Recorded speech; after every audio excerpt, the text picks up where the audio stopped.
তো hey guys welcome back to another video. So বন্ধুসকল এটা গুৰুত্বপূৰ্ণ খবৰলৈ আহিলোঁ ডিব্ৰুগড় ইউনিভাৰ্চিটিৰ পঢ়ি থকা ছাত্ৰ ছাত্ৰীৰ বাবে যিবোৰ ছাত্ৰ ছাত্ৰী এবাৰ BA BCom BSc 6 সেমিষ্টাৰত পঢ়ি আছে ডিব্ৰুগড় ইউনিভাৰ্চিটিৰ আণ্ডাৰত সেইবোৰ ছাত্ৰ ছাত্ৰীৰ বাবে এই ভিডিঅ'টো অতিকৈ গুৰুত্বপূৰ্ণ যে আপোনালোকৰ কাৰণে এটা নটিচ আহিছে আৰু এই নটিচখনত কেইটামান গুৰুত্বপূৰ্ণ কথা উল্লেখ কৰিছে।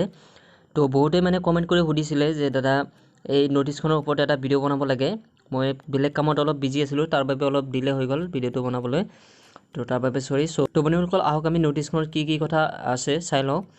তো ভিডিঅ'টো আৰম্ভ কৰাৰ আগত এটা অনুৰোধ, আপোনালোকে যদি মিষ্টিয়াছ অসম ইউটিউব চেনেলটো এতিয়ালৈকে ছাবস্ক্ৰাইব কৰা নাই প্লিজ ছাবস্ক্ৰাইব কৰিব। এনেকুৱা এডুকেশ্যন ৰিলেটেড গুৰুত্বপূৰ্ণ ভিডিঅ' মই আপলোড কৰি থাকোঁ, তো প্লিজ ছাবস্ক্ৰাইব কৰিব।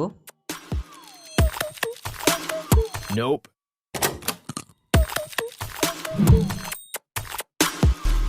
Wow.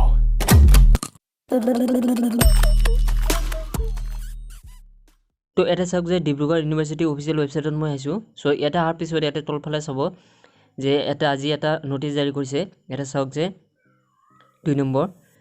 তো ইয়াতে চাওক যে 2 নম্বৰ যিটো notification regarding submission of answer script online mode of exam. তো বন্ধুসকল এয়া চাওক যে এই নটিচখন আজি 5 অক্টোবৰত দিয়া হৈছে।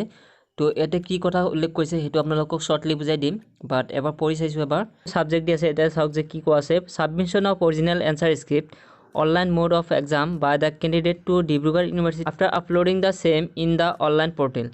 তো ইয়াতে যেটো সাবজেক্ট সেই সাবজেক্টত কি কোৱা আছে যে আপোনালোকৰ যি অনলাইন এক্সাম দিয়াৰ বাবে যেটো এনসাৰ স্ক্ৰিপ্ট থাকে অৰিজিনাল যেটো কপি অৰ্থাৎ যেটো A4 সাইজ পেপাৰত আপোনালোকে এনসাৰসমূহ লিখিছে সেই এনসাৰসমূহ আপোনালোকৰ মানে আকৌ মানে ইউনিভাৰ্চিটিত পঠাব লাগিব।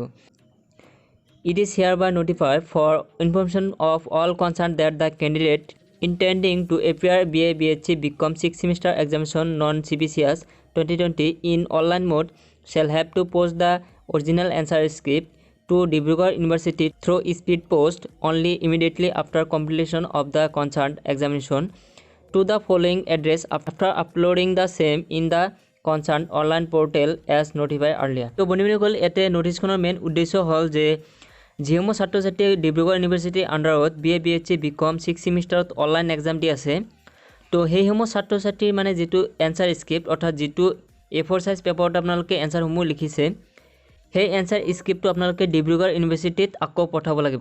অৰ্থাৎ আপোনালোকে অনলাইন ছাবমিট কৰাৰ পিছতো আকৌ আপোনালোকে সেই যিটো স্ক্ৰিপ্ট বা আপোনালোকৰ যিটো এনচাৰ শ্বীট সেইটো আপোনালোকে ডিব্ৰুগড় ইউনিভাৰ্চিটিলৈ আকৌ পঠাব লাগিব।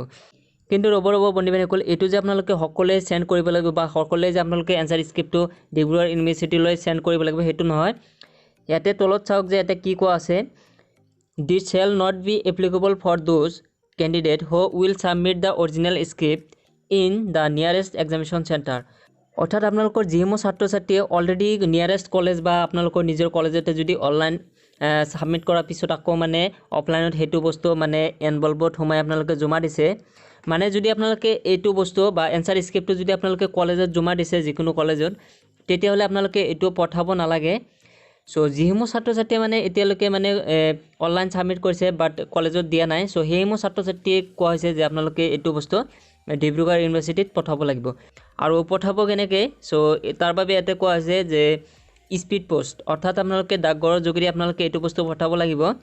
আৰু এই এনসাৰ স্ক্ৰিপ্টটোক ডাকঘৰৰ যোগেদি পঠোৱাৰ যিটো এড্ৰেছ লিখিব সেই এড্ৰেছটো ইয়াতে কি দিব দিছে, the deputy controller of examination branch first floor Dibrugarh university Dibrugarh 786004 Assam. So' এইটো এড্ৰেছত আপোনালোকে ডাকঘৰৰ যোগেদি এই আপোনালোকৰ যিটো এনসাৰ স্ক্ৰিপ্ট সেইটো আপোনালোকে পঠাব লাগিব।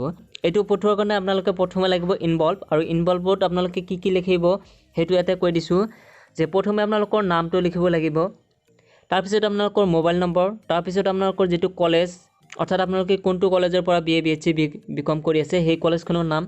তো তাৰপিছত আহিলে ছাবজেক্ট নেম। চ' ছাবজেক্ট আপোনালোকৰ কোনটো ছাবজেক্টৰ মানে এনচাৰসমূহ আপোনালোকে পঠুৱাই আছে এনভলভত ছাবজেক্টৰ নামটো ইয়াতে দিব লাগিব। তাৰপিছত দিয়া আছে কোৰ্ছ পেপাৰ বা কোৰ্ছৰ নাম, তাৰপিছত পেপাৰ কোড, তাৰপিছত দিব দিছে ৰোল নম্বৰ, আৰু তাৰপিছত লাষ্টত দিয়া আছে ৰেজিষ্ট্ৰেশ্যন নম্বৰ। চ' এইকেইটা বস্তু আপোনালোকৰ ইনভলভৰ ওপৰত লিখিব লাগিব। আৰু ইনভলভৰ ওপৰত লিখি কেনে আপোনালোকে এই এড্ৰেছটো আপোনালোকে ইনভলভৰ ওপৰত লিখিব লাগিব। কিন্তু তাৰপিছত আপোনালোকে এইটো ডাকঘৰত গৈ আপোনালোকে জমা দিলে ডিব্ৰুগড় ইউনিভাৰ্চিটিত গৈ পাব।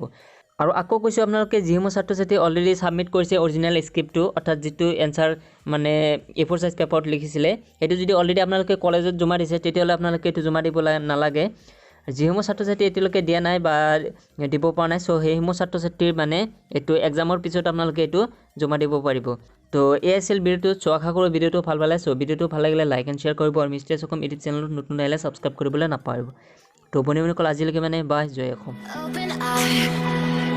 Feel the waves cut through me, hypnotized